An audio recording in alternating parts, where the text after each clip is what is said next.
Hello and welcome to ThePrint. I'm Snehesh Alex Philip. Now, despite having one of the largest militaries in the world, and on top of that, a central armed police force or a paramilitary force comprising of over 1 million personnel, India is struggling to provide the most basic necessity when it comes to the soldier, that is, rifles.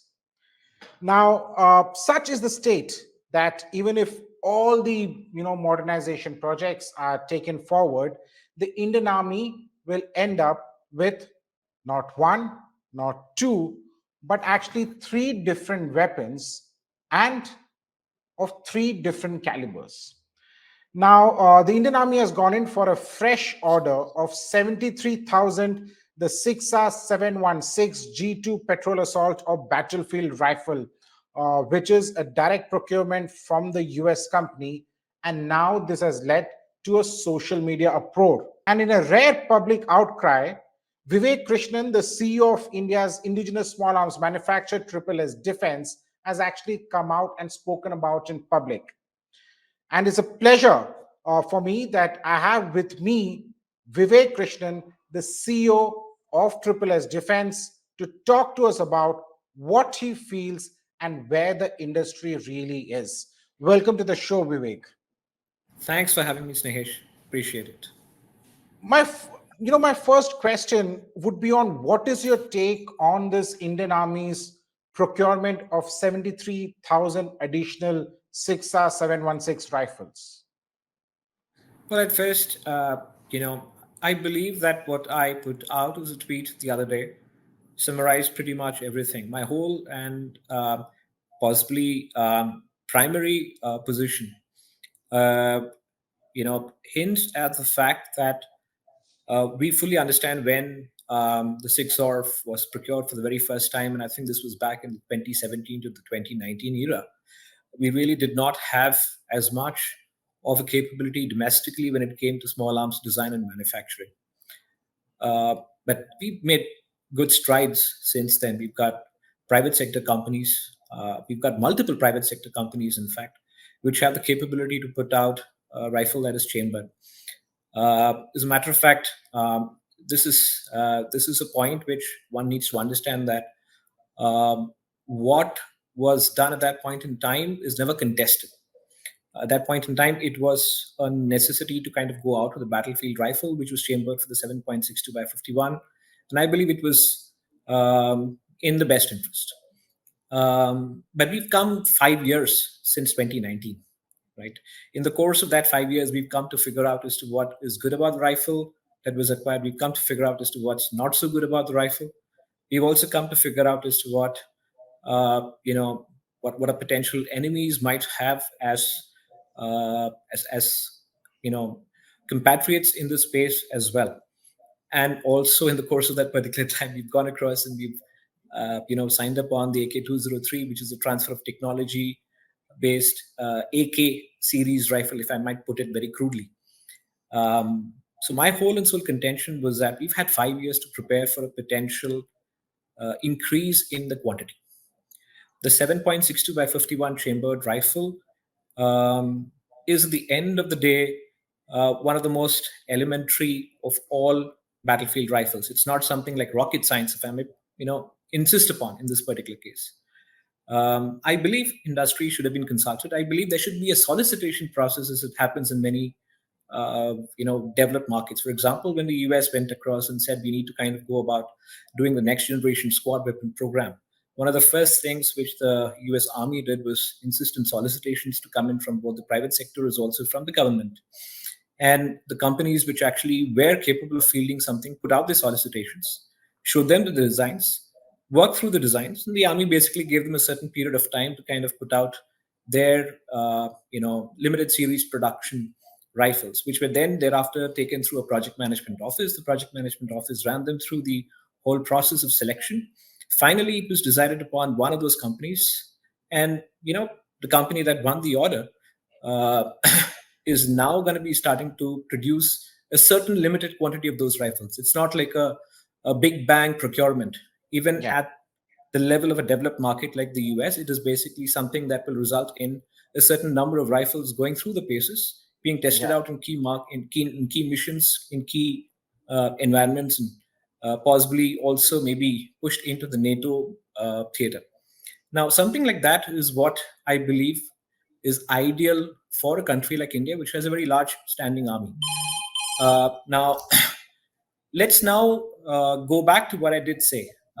My whole position is this: having an ecosystem, having the talent pool here in India, having the infrastructure among a few companies which have the capability to do so, also within the DRDO and the ARDE, it would have been better. And I really said it very clearly. I wish the process was a little different. Instead of going out and saying we'll buy out a weapon straight off the shelves, try and see how well we can kind of do with what we have within our own country's capabilities. So, does Triple S Defense have a assault rifle which is chambered for the 7.62 into 51 rounds? So here is it, right? As a manufacturer, we have rifles which are capable of being chambered for every one of the rounds, all the way from 9x19 to the .33 at Lapua Magnum. We don't, keep rifles in stock when there is no one who's going to be buying it. Like I said, my whole point was this: initiate a solicitation. I have a 7.62 by 39 assault rifle. I have a 5.56 assault rifle. The systems don't change materially. I choose what system might work over the other one. For example, the 6716i is a DI based operating system, a direct impingement gas operating system.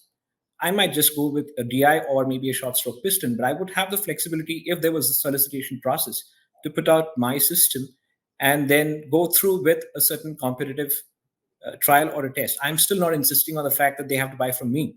I'm still insisting on the fact that there could have been an instance where a solicitation process over the course of the last 5 years would have by now got us much ahead of the curve in terms of being fully self-reliant on an Indian-made product.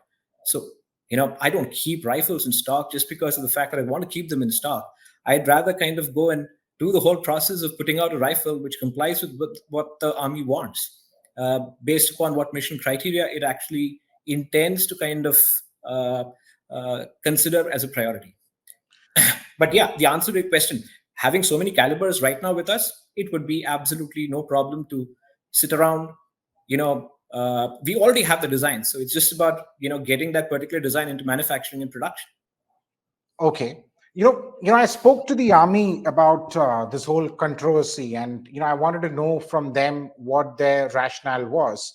So I spoke to my sources within the defense establishment, and they tell me that which you rightly mentioned, this whole process for this particular caliber started in somewhere in 2018. And at that time there was no Indian company which was offering. Didn't have capability to manufacture these weapons. So they went ahead with the emergency procurement to the fast track process. And their contention is that their plan was always to procure 1.4 lakhs of these rifles for the frontline soldiers, and then the rest to be done under the joint venture between India and Russia, under which the AK-203 is being produced in India. Now, I'll be the devil's advocate, and my next question was that that was way back in 2019, but this is in 2024 when a follow-on order has been placed. By this time, as you rightly mentioned, you have companies like your own company and multiple other companies who now have the capability to develop such a weapon. And their argument to the whole thing was that this would have meant that 72,000 of the 6R rifles and then 73,000 of, let's say, Triple S or some other company, it would have not made any sense at all. Would you agree to that? Well, that's a question which is, if you ask me, I'd frame it differently, Snehesh. I'd say, see, you can do it two ways. You can say, I want the 6 or 716i, right? That's one way of saying it. The other way of asking the same question is, can we have a rifle which is like the 6 or 716i in terms of all of its parameters? Those parameters could be: operating system has to be the same. There should be absolutely no change as far as operating from a soldier's convenience, in the sense that the safety has to be in the same spot, your magazine well has to be the same spot, it's got to be using the same magazine as the 6716i uses. As much as possible, we need to be having some kind of similarity when it comes to maybe the bolt carrier group, the way that the barrel basically kind of connects with the receiver, and so on and so forth. So the army can basically state, this is what I want to do, which is in effect saying, I want a rifle which is as close as possible in the real world to the 6716i, and it has to be compliant with all the parameters which the 6716i complies with. Right? Now, if that was to be a solicitation, then I can understand very clearly that there would be not one, but there would be multiple products which would fit the bill.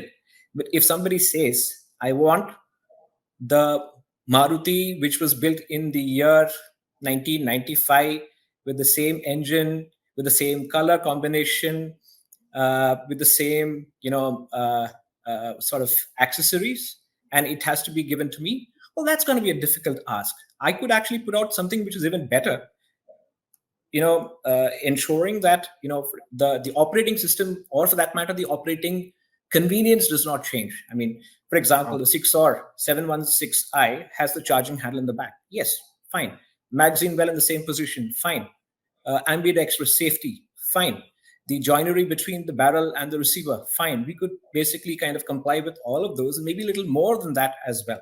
If that is what the army asks for, absolutely yes. But if the army says, I want the 6716i engraved by the company from its facility in New Hampshire, unlikely. Okay, fair enough. Now, it's not just the rifles, the assault rifles that the army is looking at. Now the assault rifles is more or less fixed. You have these additional ones coming in, and then you also have the AK-203 as and when it is manufactured. The Indian military has now finally got the first lot of initial AK-203 rifles, which has it has only a very negligible indigenization. But there are other small arms programs that the army is running, which is one is for the carbines, the CQBs. Then you also have the LMG. Then you also have the snipers. Is Triple S part of these trials, of these procurement process? Well, we are part of the sniper rifle competition for sure. Congratulations on your sniper being chosen for export. I was told by somebody in the MOD last month that the Triple S Defence has backed a contract for exports of the sniper rifles. Congratulations. Thank you. And that's a good one, right? On the CQB, we were not considered to be participating in the trials for reasons which I cannot mention, but have nothing to do with the weapon or for us. You were not considered, or you didn't take part?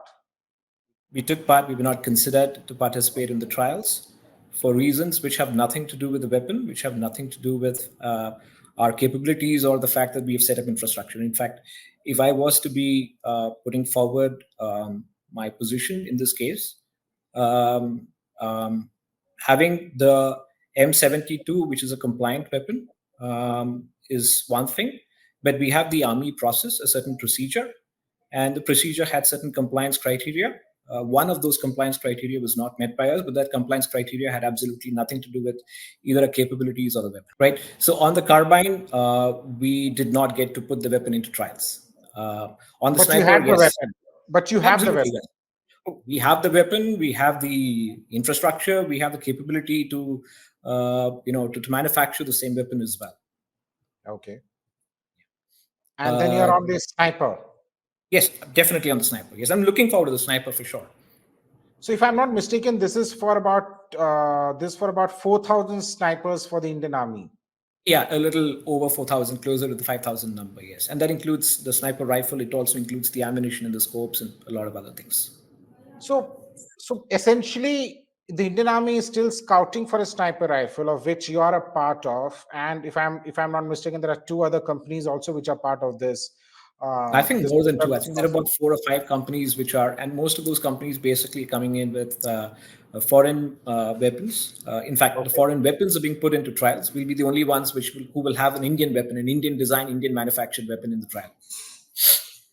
So, what you're trying to say is the fact that all these weapon systems are designed completely in India and manufactured completely in India, or do you have a tie-up with any other foreign entity? As far as we are concerned, our weapon is completely designed, completely manufactured in India with an indigenous content of 100% today. With an It indigenous can be content proven, of it can be showed 100%. as Oh, that's interesting. That's good to know. So you're saying this sniper rifle has been exported out. that's Uh, right. what are the other, products that you have which is on offer in terms of small arms? Very interestingly, Snehesh, I've got to go a little back in time. So when we actually started off, our DNA was really, uh, structured around the idea of having indigenous designs and the capability to kind of take those weapons from design all the way into testing and certification. So when we started off, of course, we started off by working on the sniper rifle on two different calibers. One was a 7.62 by 51, and the other one was a .338 Lapua Magnum. Our intention was to kind of focus on the whole process in itself. So we probably are the only ones today in India who understand the know why, not the know how, so to speak, but the know why, which is a critical element of being a small arms manufacturer or a defense equipment manufacturer in itself. By controlling pretty much all the necessary ingredients of weapons manufacturing, we've managed to kind of come so far. And from the sniper, we moved across to other rifles. So, like I did say, we have a rifle which is chambered for the 5.56 NATO round. We have a rifle which is chambered for the Russian 7.62 by 39 round. In fact, we probably will be the only ones with a full indigenous design on both Russian as also NATO calibers, as also on the sniper calibers. We've also come out with a submachine gun very recently, which is being taken through the rigorous testing process that we have, that is chambered for the 9x19. Okay. By focusing on doing all of these R&D efforts inside, our proposition is to kind of be a global weapons manufacturer from India. Now, if you have to be a global manufacturer, then you cannot basically say the only thing I will be focusing on is maybe the pistol or maybe the assault rifle, especially on the military front. When you have people who just focus on, say, the pistol in the civilian markets like you have in the US, but in the military Yeah. markets, the largest companies have the capability to put out a portfolio of weapons across the spectrum, all the way from a pistol to a sniper rifle, and that's what we've tried to do.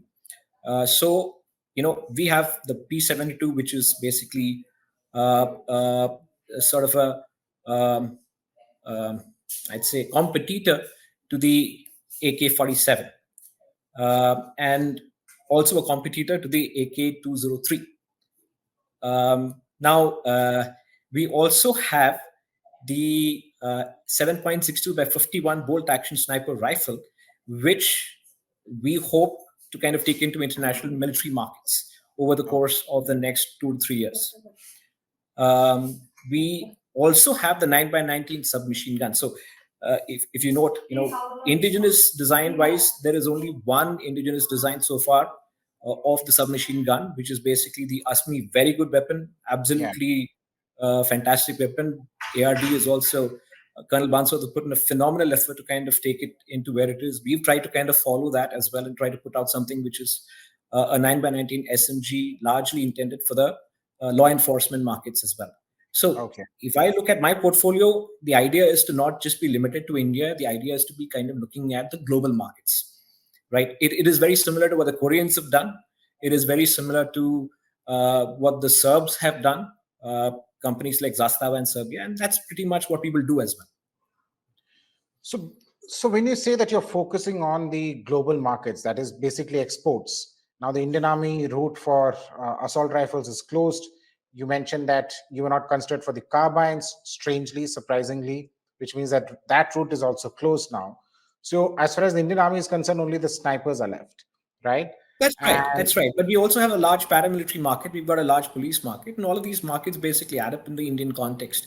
The user, for me, the user matters a lot. I mean, I don't differentiate between the Indian army versus the Indian paramilitary or the state police forces. For me, that is a life which is worth investing in. Right. Of course, yes. The pride of it all is definitely the Indian army. So I actually look forward to try and put forward the best possible weapons to the Indian army, but it doesn't mean that everything in the small arms space is purely restricted to the Indian army. The idea is to kind of be in contention for the army as and when they require us. Right? You don't become a OEM in the space and then say, fine, if I get a contract, I'm an OEM. If I don't get a contract, I'm not an OEM. So if I put it hypothetically, right, you've got 5 people who are contesting in the sniper rifle bid. Let's say there is only one guy who's going to win this, right? What happens to the remaining 4 guys? Do they yeah. disband and walk off? Likely to happen. That's not going to happen with us. We're going to still there be in India in the course of the next decade. As and when the army requires us to support them, we will be happy to support them. And that's one of our objectives as well. But to run a business on the other side and to be in contention in the future for as and when the army requires us, we've got to be able to not just look at India. We've got to be looking at the global marketplace. And so, what is the kind of interest that has been envisaged or that has been shown by global players into your products? I know, as I mentioned earlier, the snipers are getting exported, but what more?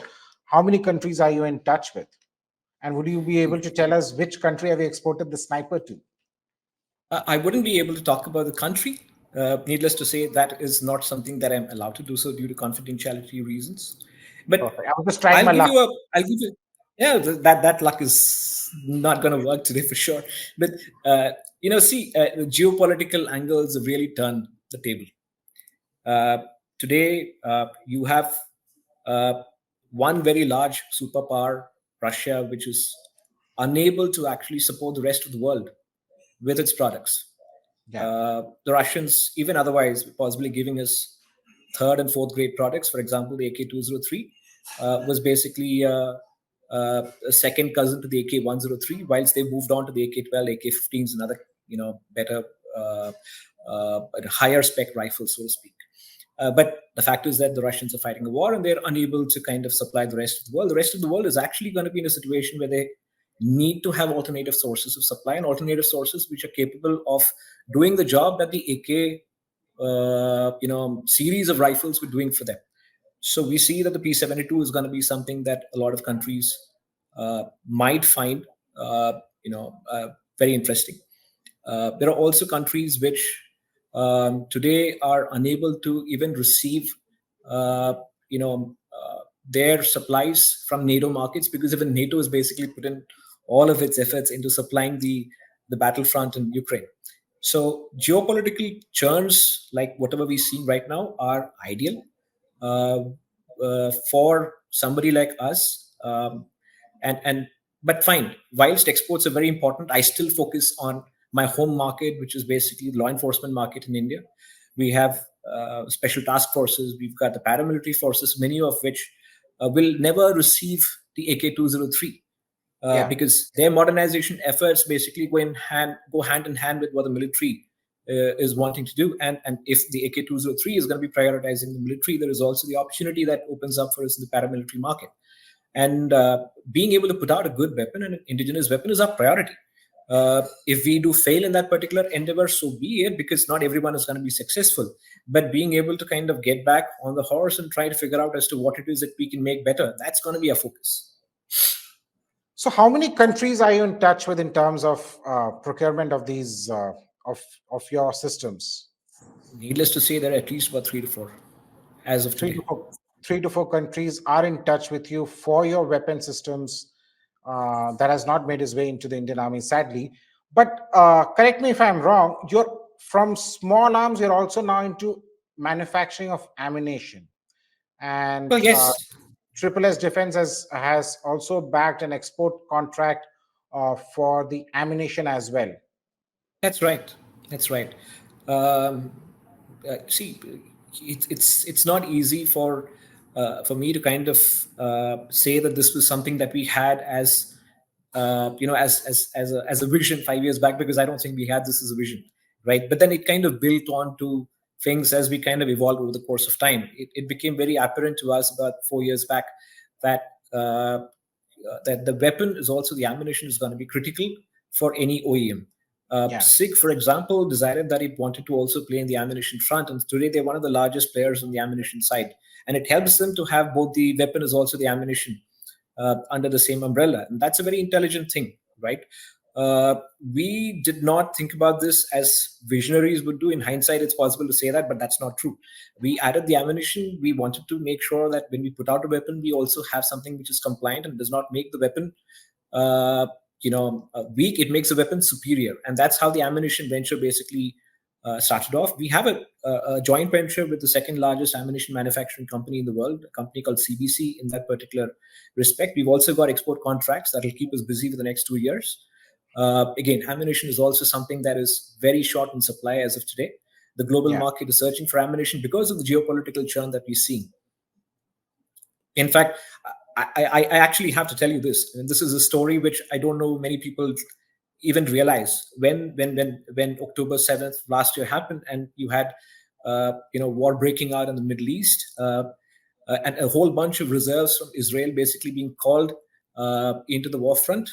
I had friends of mine from the US basically spending the next 6 months doing nothing but sending weapon parts, components, and kits so that the Israelis could assemble weapons and give those reserve soldiers a weapon, which was otherwise not the case. So, Yeah. never is ever underestimate the fact that when conflict happens, you cannot do without the most elementary of all, which is basically assault rifles, pistols, and other weapons, which are an infantry fighting force requirement. That is true. That is absolutely true. But Vivek, now you have a ammunition manufacturing. You also have you produce rifles in India, the small arms. So where is your facility, and how big is this facility? So we've got two facilities. We've got the weapons facility, which is based in Bangalore, and we have the ammunition facility, which is based in Andhra Pradesh. The Okay. weapons facility is on approximately 8 acres of land. We integrate everything from R&D to testing in the same area. So you have a testing Uh, range as well. yeah, absolutely. We've got an underground testing range, the only one in India for long guns, the only one in India for long guns, because the moment we started working on the sniper rifle, it was no longer possible for us to think about proving a sniper rifle at anything less than 100 meters. So we had to kind of go beyond 100 meters to do that, right? Yeah. The ammunition facility is on a different level altogether. It's about 140 acres of land, which has a production area. It has a ballistic lab. It has the proof test ranges. It's got the storage capacity for propellant and the likes. And in there, we'll be manufacturing 3 to 4 major calibers: 9x19, 5.56 by 45 NATO, 7.62 by 51 NATO, and the .338 Lapua Magnum. Oh, very interesting. One day, if you would permit, I would love to come and visit your facility and probably shoot from there. But before I let you Absolutely. go, Vivek, thank you. But before I let you go, my question to you, and this is as just not as a defense journalist, but just as a Indian citizen, I'm asking. Now, you are someone who is putting his hard-earned money and blood into manufacturing of these weapon systems, though it hasn't really met with success when it comes to the military, and hopefully you will get success in the export market. But in your sense, where do you think India is going wrong? So well, that's not a question which I can answer in 2 minutes. So you need to give me a little more time, maybe 5 minutes. Let's kind of say that it's a five Take your minute time. answer, right? Um, we tend to go wrong in the basic mindset that we have, that when I need the weapon, I need it today, right? But weapons don't come in today, which is also the reason why you're kind of going out and buying. Uh, the likelihood of being stuck in that vicious spiral of constantly trying to buy because you want it today is the reason why tomorrow you might be left holding the bag when conflicts happen. Because when conflicts happen, you don't fire 10 rounds a day. You fire a few thousand rounds a day, and in 10 days, you possibly have basically, uh, you know, uh, taken the weapon to its, to its ultimate disastrous kind of a stage where it's possibly of no use to you. And we've seen that in the Russian-Ukraine war.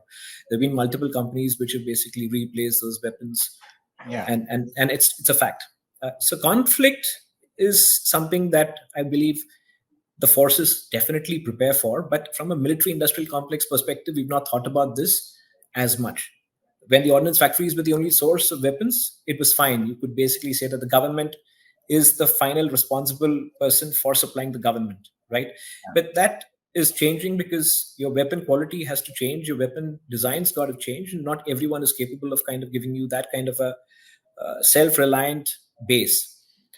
So I think on that front, the army needs to look at a vision, which is possibly a 10-year vision, to say, fine, in 10 years' time, I'm going to have a series of weapons which will comply with all of my mission criteria, all of my environments. So it is likely that you will have to work in a different kind of not a rifle, but you might have to work on a different mod on the rifle that you can put forward, which will operate in Siachen, right?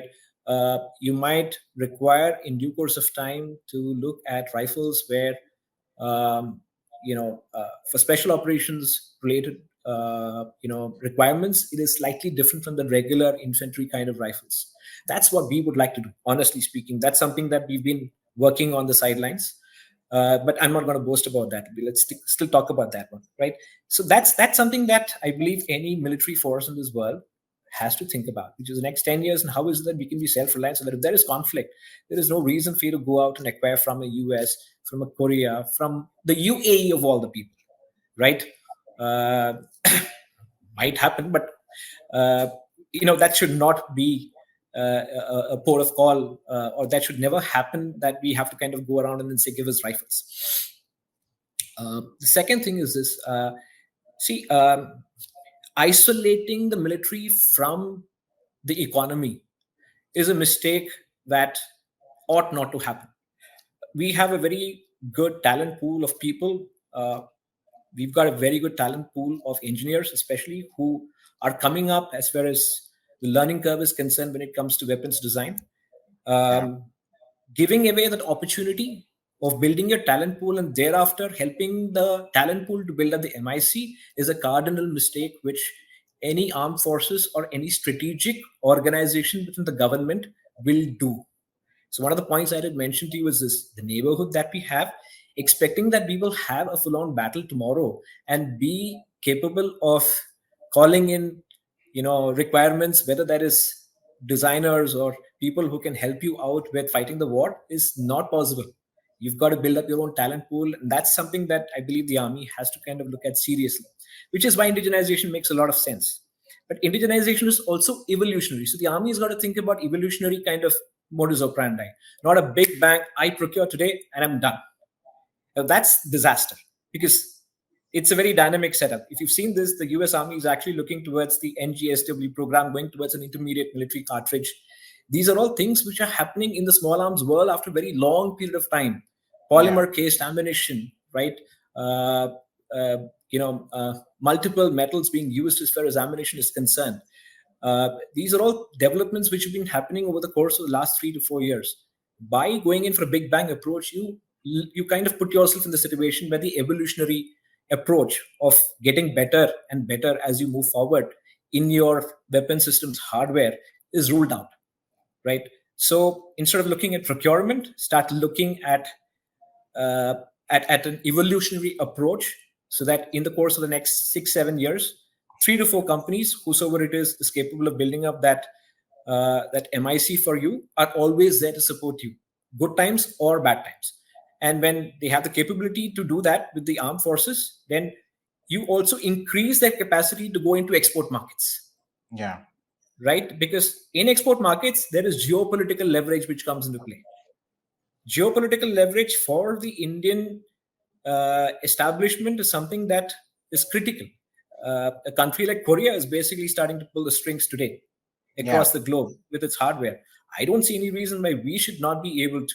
Having the ignominy of being one of the largest importers of weapons today, right? Fine. Everyone can come in and tell me and argue that this was the right decision to buy the 6 7 months, and 7 months 6, and I'll accept it. But what I would not want to accept is the the ignominy of being the largest importer of rifles anywhere in this world, or alternatively not having your own homegrown MIC for weapon systems after 70 plus years of independence. That is again not something that is acceptable to me. So when I argue in these kind of tweets, the whole and sole objective is to kind of put forward something which I believe ought to be a vision for us in the next 10 years. It's amazing that you speak out, and it's very rare for companies to speak out and in such a way on important matters which affect the country, because one always fears retribution, right? So in your way, are you not afraid that the so-called masters might try and might try and punish you for the truth that you're speaking? Snehesh, back in 2016, you had Elon Musk who was trying to send out a rocket. He must have failed a few times. Pretty much the entire establishment, which included the traditional American Yeah. establishment, NASA, Boeing, Lockheed Martin, basically went out and said this guy is useless. Find a way in which you can kind of live without SpaceX today.